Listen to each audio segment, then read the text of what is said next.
Токсический стыд – это, возможно, самая разрушительная эмоция и самая подлая эмоция из всего, что мы можем испытывать.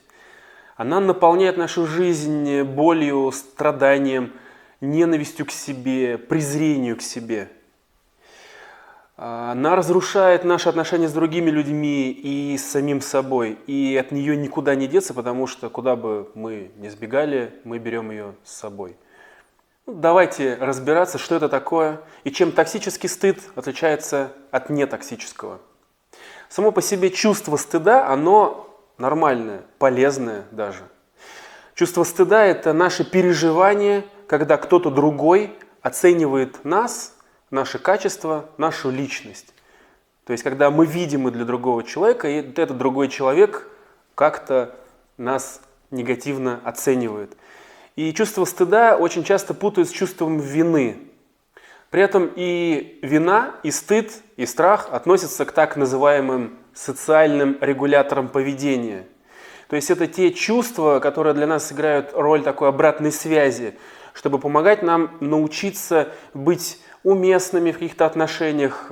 И вообще эти три эмоции, три чувства призваны научить нас, как нам быть, как нам проявляться, какими нам быть и что нам делать для того, чтобы не быть изгнанными, не разрушить коммуникации. Но это иногда приводит к тому, что мы наоборот теряем отношения, оказываемся в изоляции. Как это происходит? Возьмем, например, чувство стыда и чувство вины. Чем они отличаются? Чувство вины – это чувство, которое я испытываю, когда я сделал что-то не так. То есть это негативная оценка моих действий. А чувство стыда – это негативная оценка меня. То есть вина – это значит, что я сделал что-то не так, я совершил ошибку. А стыд – это значит, что я не такой, и я – это ошибка. И если после того, как я совершил что-то не так и чувствую вину, я могу эту вину искупить, то с чувством стыда я, к сожалению, ничего не могу сделать. Поэтому, когда мы чувствуем стыд, мы хотим исчезнуть, мы хотим сжаться в точку, мы хотим сгореть, мы хотим перестать быть. Это программа, которая запускает в нас такой режим самоуничтожения.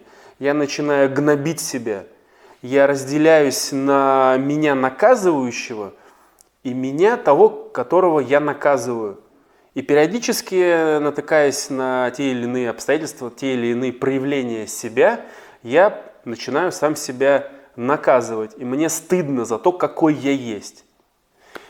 И если в здоровой психике, не травмированной психике, без токсичного стыда, стыд для меня переживаем, я не отрекаюсь от себя, я не расщепляюсь на того меня, который хронически теперь себя же наказывает, то для меня это просто одна из эмоций, чувства. Например, кто-то важный для меня оценил меня, сказал, что таким, как я, быть плохо. Например, ты жадный, или ты злой, или ты чертов манипулятор, нелпер, боевой нелпер, учишь людей всяким плохим вещам. Если вдруг такой человек мне важен, то я могу испытать такое неприятное чувство, что я для него неприемлем. И мне от этого будет немного стыдно, я, возможно, немного смущусь, возможно, немного расстроюсь, но я это переживу. Но бывают ситуации, где стыд может нанести травму. И травму мы получаем от стыда тогда, когда у нас не хватает поддержки. Когда у нас не хватает поддержки от других близких людей. И в основном это происходит в том возрасте, где поддержка у нас только в виде наших родителей, и когда стыдят наши родители. И это самое частое место, самый частый контекст, когда мы получаем травму. Как это происходит? До определенного возраста все дети находятся психологически в слиянии со своими родителями. Мы берем маму в слиянии с мамой. Это нормально. Там нет я и ты, там есть мы. Это нормально для того, чтобы психика ребенка не травмировалась от другие проявления мира. Мама всегда ассоциирует себя с ребенком, и иногда это действительно мы. Мы покакали, мы научились ходить и так далее. Но что происходит, когда мама начинает не винить ребенка, желая воспитать? Например, ты не смог там с 10-го раза построить из кубиков слово «мама», я могу оценить это действие. То есть, ну да, не получилось. Не получилось, я оцениваю результат, я оцениваю действие, я оцениваю поступок. Это может привести к вине, но при этом мама не говорит своему ребенку «нет». Она не оценивает личность ребенка, она продолжает находиться эмоционально с ним.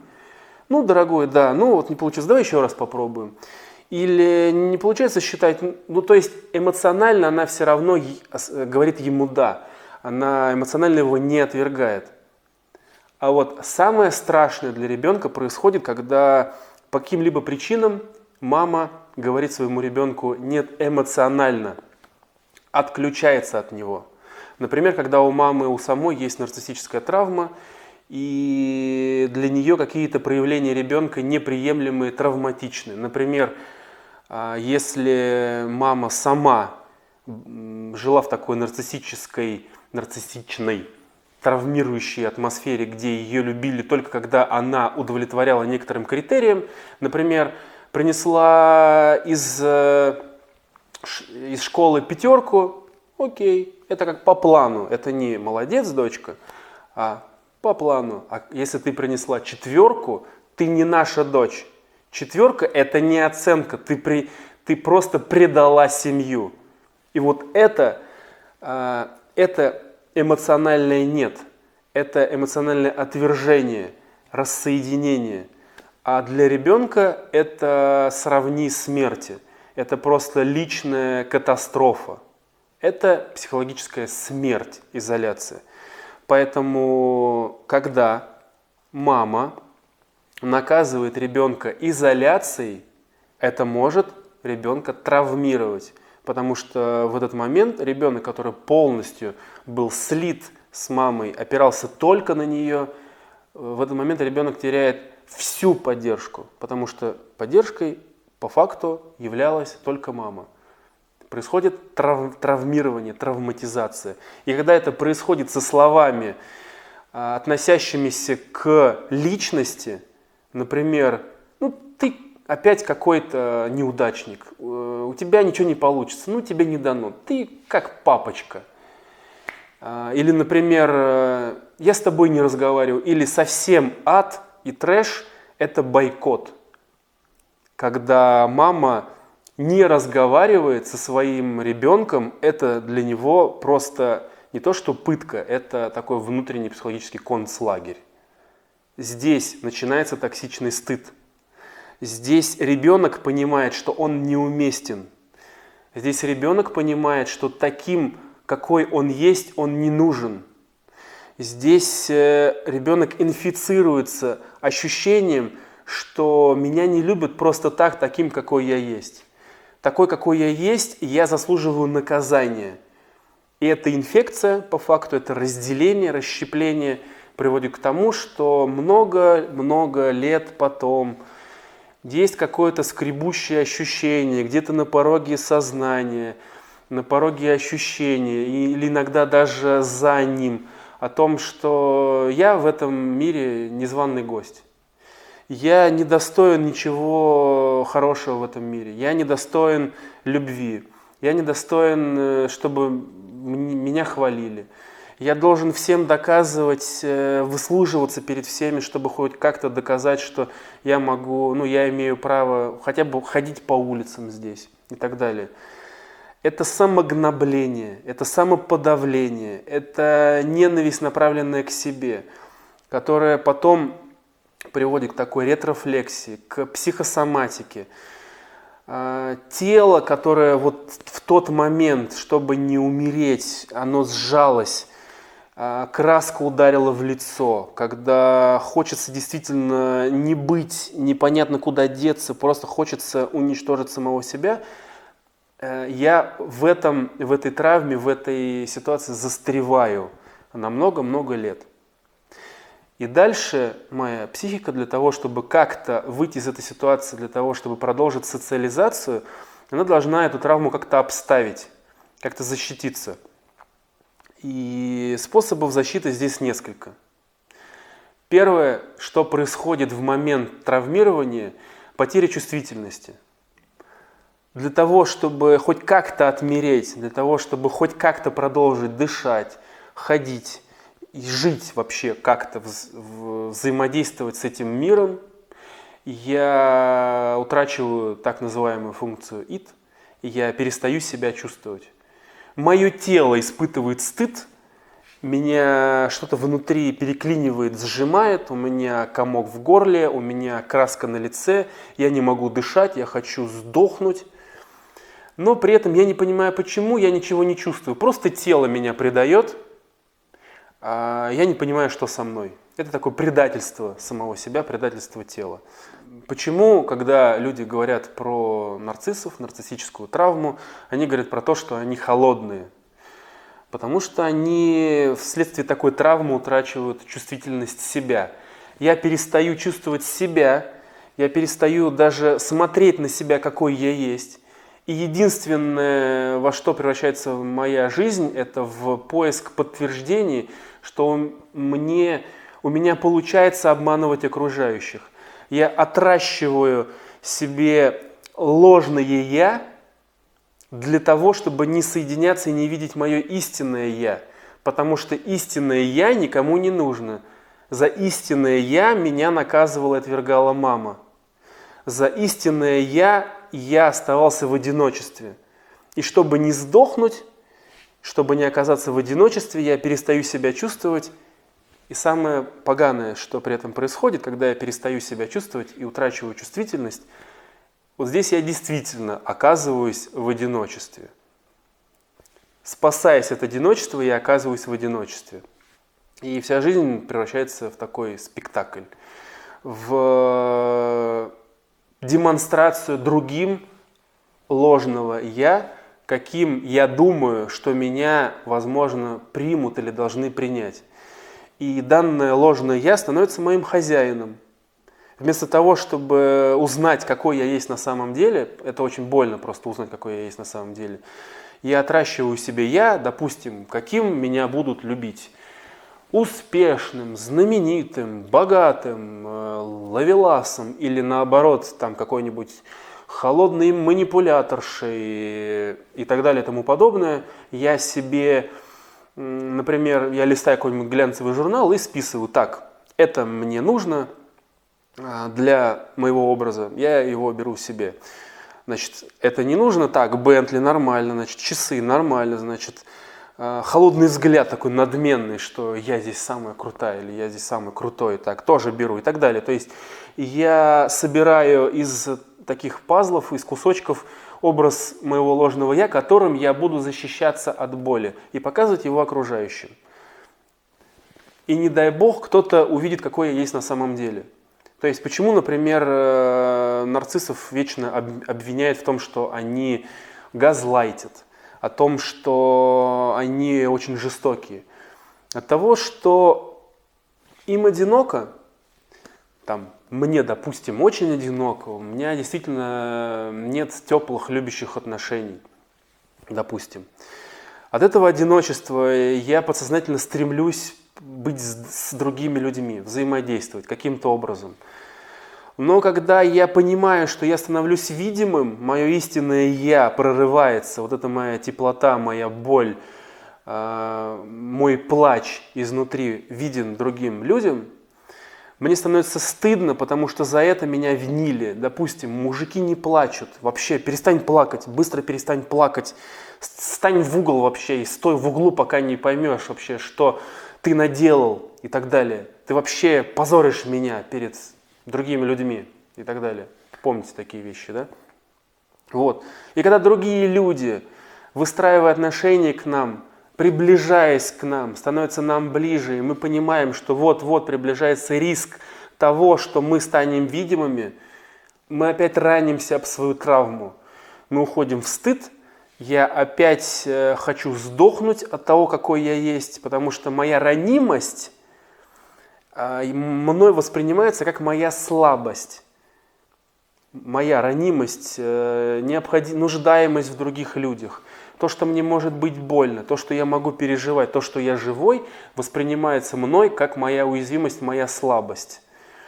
И как только я понимаю, что сейчас есть риск того, что, допустим, если этот человек отвергнет меня, скажет мне, что не такой уж ты и хороший, или скажет, что на свидание со мной не пойдет и так далее.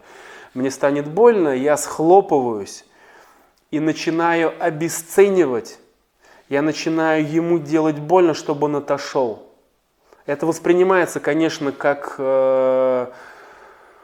моя жестокость, то, что я такой холодный манипулятор, который делает другим людям только плохо. Если почитать вообще, что пишет про нарциссов, то это как исчадие ада. Нарциссами, наверное, скоро детей будут пугать, что если не ляжешь спать, к тебе придет нарцисс и будет тебя газлайтить. А по факту это человек, которому больно проживать свою уязвимость, которому больно понимать, что может быть риск, что если ему сделают больно и еще раз его отвергнут, то он уничтожится, он разрушится. У него часть себя находится в темнице, в концлагере. Им постоянно больно. И иногда легче обесценить заранее, чтобы тебя не обесценили, потому что от этого обесценивания я думаю, что я умру. Как в этой ситуации быть? Это, конечно, длительная история и всегда индивидуальная, но по факту мы размораживаем человека и по факту действуем в обратную сторону.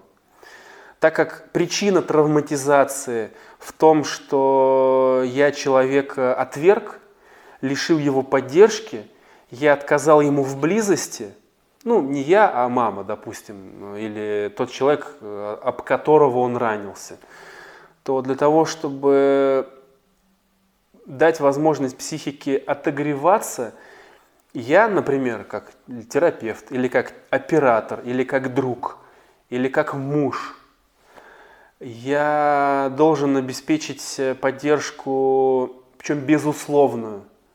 То есть я вижу, что тебе больно, я вижу, какой ты, и я остаюсь с тобой. Я останусь с тобой, что бы ты ни испытывал. Например, я вижу, что тебе сейчас стыдно, я вижу, что тебе сейчас плохо, я остаюсь с тобой. И я не буду нарушать твои границы. Я понимаю, что если я еще чуть-чуть приближусь, тебе, возможно, станет более опасно. Поэтому я могу здесь постоять. То есть я уважаю твои переживания, я уважаю твои эмоции, я не хочу тебе делать больно, и я при этом всегда остаюсь с тобой. Это опять же вспоминаем концепцию истинного диалога, включенность и присутствие. Я вижу тебя, и я остаюсь с тобой, я привношу себя. И очень важно еще быть раскрытым, то есть признавать, что я перед тобой тоже уязвимый. Ты тоже можешь мне сделать больно, и я не буду закрываться. Потому что если я буду стоять закрытым перед тобой, таким надменным, холодным, типа я здесь манипулятор, я здесь батька, я здесь терапевт и так далее. Нет, я здесь в первую очередь тоже человек, который тоже может испытывать боль и так далее. И это дает шанс другому человеку попробовать немножко раскрыться, немножко посмотреть в этот стыд, немножко почувствовать себя. И дальше впереди целое путешествие к себе, восстановление чувствительности, восстановление так называемой функции id.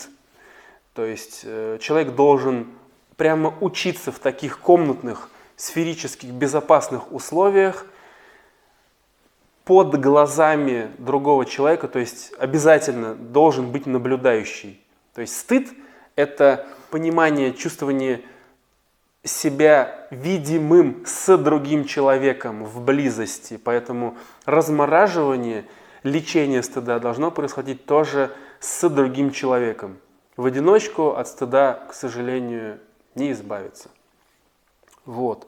Поэтому первое, что должно происходить, я начинаю видеть, чувствовать сам стыд. Я должен понять, что вот то, что со мной происходит, это стыд. Не вот этот аварийный режим, когда мое тело сжалось, а я отморозился от этого, и иногда даже я могу вести себя эпатажно. Как будто бы говоря, да нет, это ерунда, я на самом деле противоположный. Иногда весь эпатаж от других людей, которые мы видим, это эпатаж тела с выключенными эмоциями вообще. Внутри человеку больно, что-то внутри него сжалось, локализовалось где-то в психосоматике, а человек эпатирует. Идентифицируем стыд и легализуем его. Стыдиться нормально, стыдиться можно. Убираем стыд стыда, или страх стыда, или гнев стыда. Например, я ненавижу себя за то, что я в некоторых ситуациях стыжусь. Я начинаю гнобить себя за то, что я выхожу на сцену и меня охватывает паника, и я себя еще больше гноблю и так далее. То есть начинаем очищать себя от поверхностных вторичных эмоций. И учиться, тренироваться, проявлять свой стыд, проживать свой стыд с другими людьми. И в конце этого пути будет приятный бонус. Это вы сами. То есть если нарцисс с трудом понимает, кто он и какой, то размороженный человек чувствует, какой он, чувствует, кто он, чувствует свою неидеальность, чувствует свою ранимость и способен ее проживать, переживать. Это проживание его не травмирует, не убивает, не дестабилизирует. Делает его живым. Это по факту разморозка травмированного человека для того, чтобы он стал живым. На этом все. С вами был Антон Махновский. До новых встреч.